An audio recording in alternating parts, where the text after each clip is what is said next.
This is a huge square bale of hay, Lewis. Can you tell us a little bit about that? Sure is. You're looking at about a 2,000-pound bale, and it's a 4 by 4 by 8. And before we were sitting with the small square bales, and that's predominantly what the market demands of what we move, basically because it's easier to handle. Obviously, by looking at something this size, you're going to need specialized equipment to move it around. But the large farms, it's more economics for them because they can buy these larger bales. And again, there's economies of scales because it's all volume based.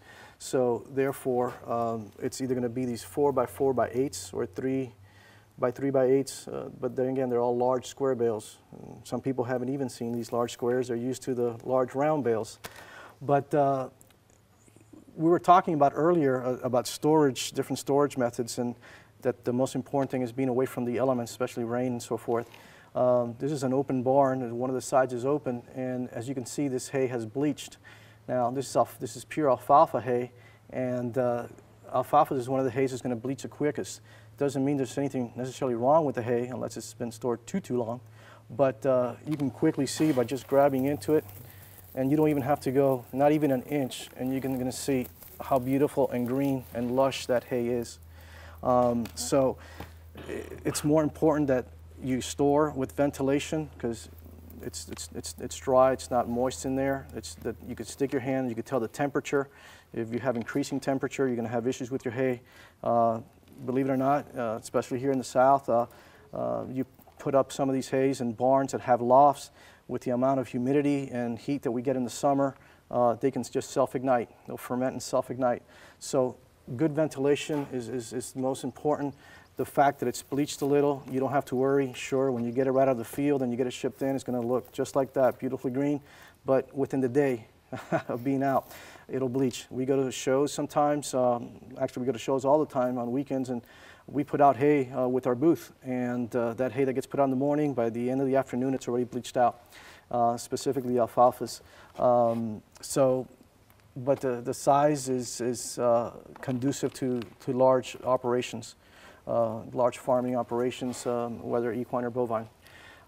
Same goes here. These are bales that are smaller than this, obviously, but larger still than the ones we saw before. The bales we saw before, about 60 pounds apiece.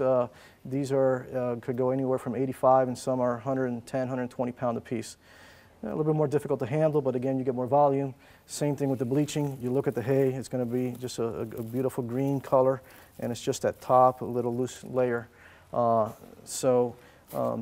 wouldn't be too concerned about the sun bleaching itself. Again, if you were storing it for well over a year, it's a different story, because you're going to get some nutrient loss, but not significant in something like this for the amount of time that it could be used. But we bring these all the time. We bring the large bales from out west and up north in Canada, and they're a great way to feed a lot of horses very quickly. About how many horses would be fed on this in a week's period or a 2-week period? It'll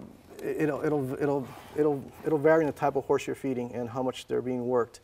Your average horse is going to eat somewhere about 1.5, really 2 to maybe 3 pounds of his body weight per day. So figure this is about 2,000 pounds in this bale here, and we just do the math, and we could exactly tell how long this is going to last for any given amount of horses.